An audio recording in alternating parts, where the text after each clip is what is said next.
چند لمحات کے لیے آپ اس کو تصور میں لائیں کہ آپ جنت کے دروازوں کے باہر کھڑے ہیں اور اس انتظار میں ہیں کہ ابھی کوئی منادی مجھے آواز دے گا اور میں اس جنت کے دروازے سے اندر داخل ہو جاؤں گی۔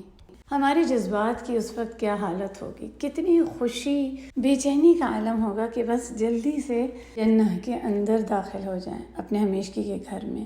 وہ کیسا وقت ہوگا جب گروہوں کے گروہ لوگوں کے جنت میں داخل ہو رہے ہوں گے اور آپ کو بلایا جائے گا جنت کے کسی دروازے سے یا پھر تمام ہی دروازوں سے۔ وہ لوگ جو روزے دار ہوں گے، جو روزہ رکھتے تھے، ان کے لیے جنت کا دروازہ کھول دیا جائے گا، صائمون کے لیے باب الریان، کہ وہ اس سے داخل ہو جائیں۔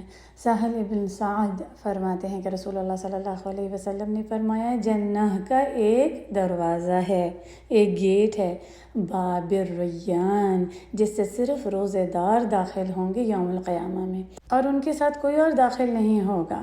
منادی ندا لگائے گا، کون ہیں وہ جو روزہ رکھتے تھے، کون ہیں روزے دار، الصائمون، اور صائمون کھڑے ہو جائیں گے، پھر وہ اس دروازے سے داخل ہو جائیں گے۔ اس کے بعد یہ دروازہ بند کر دیا جائے گا اور پھر اس سے کبھی کوئی اندر داخل نہ ہوگا۔ سبحان اللہ، یہ متفق علیہ کی مسلم بخاری کی حدیث ہے۔ یہ عمل اتنا افضل اور اتنا بلند ہے کہ یہ ڈائریکٹلی ایسوسیٹیڈ ہے، وابستہ ہے اس جنت کے دروازے سے۔ یہ عمل اللہ سبحانہ وتعالیٰ کو بہت محبوب ہے۔ ہمیں کوشش کرنی ہے اس محبوب ترین عمل کو ان محبوب ترین دنوں میں کرنے کی۔ اللہ سبحانہ وتعالیٰ نے فرمایا کہ بنی آدم کا ہر عمل اس کے لیے ہے سوائے روزے کے، وہ میرے لیے ہے اور اس کا اجر میں ہی دوں گا۔ اللہ اکبر۔ تو ہمیں کوشش کرنی ہے کہ ان تمام دنوں میں روزے رکھیں۔ اگر تمام میں نہیں رکھ سکتے تو منڈیز اور تھرسڈیز کا، جو سوموار اور جمعرات کا روزہ ہے، اس کو رکھیں، اور خاص طور پر یوم العرفہ کا روزہ جو 9 ذی الحجہ کو آتا ہے۔ یہ ایک دن کا روزہ 2 سال کے گناہوں کا کفارہ بن جاتا ہے، پچھلے سال کا اور اگلے سال کا۔ یکفر السنۃ الماضیہ والباقیہ۔ تو ہم سب نے روزے رکھنے ہیں، اور اپنی فیملی کو بھی، خاص طور پر یوم العرفہ کا تو ضرور روزہ سب رکھیں ایز اے فیملی، اور دوسروں کو بھی اپنے دوست احبابوں میں ان روزے رکھنے کو انکریج کریں۔ ان 10 دنوں کا یہ بہترین عمل اور بہترین نیکی ہے۔ نیکیوں میں آگے بڑھیں، بڑھ چڑھ کر نیکیاں کریں ان 10 دنوں میں۔ آج کی جو دعا ہے وہ دعا بہت ہی خوبصورت ہے۔ اس دعا میں ہم اللہ سبحانہ وتعالیٰ سے قناعت مانگتے ہیں۔ ہم ہمیشہ ناخوش ہوتے ہیں اور نامکمل محسوس کرتے ہیں اپنے آپ کو کہ ہمارے پاس کم ہے۔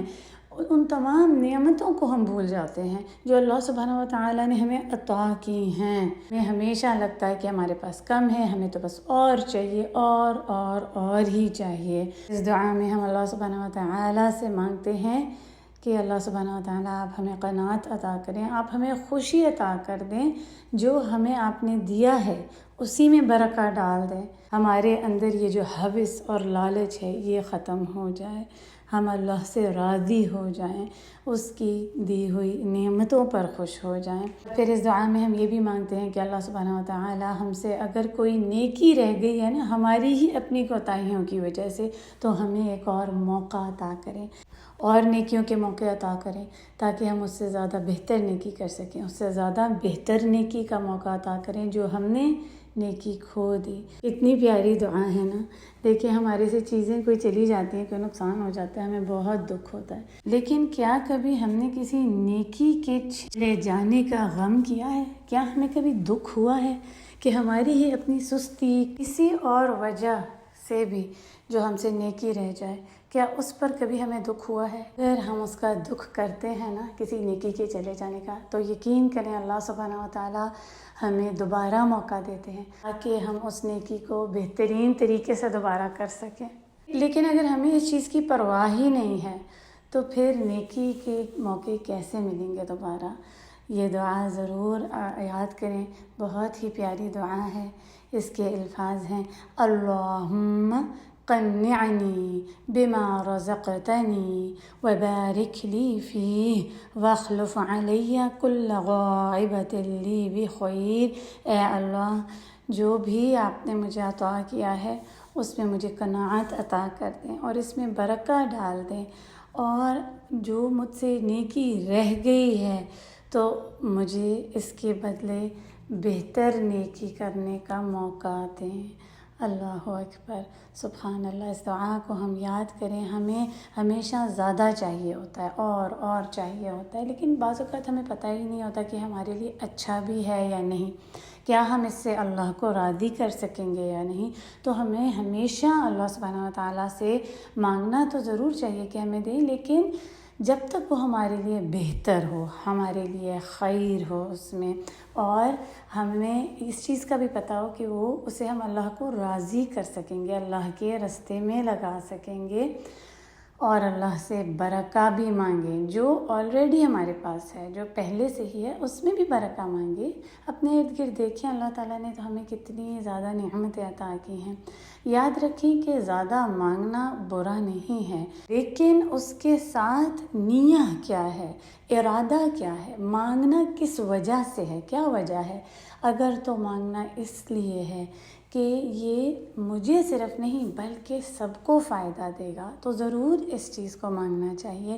صرف آپ اپنے فائدے کے لیے نہیں زیادہ چاہیں کوئی چیز مانگیں اور اس کی کوشش کریں، بلکہ اللہ سے مانگیں کہ اللہ سبحانہ وتعالیٰ مجھے یہ چیز ملے تو میں اس سے نہ صرف اپنے آپ کو بلکہ دوسروں کو فائدہ پہنچاؤں گی، جس کو ضرورت ہوگی، کمیونٹی کو، لوگوں کو، ہر کوئی اس سے فائدہ اٹھائے گا۔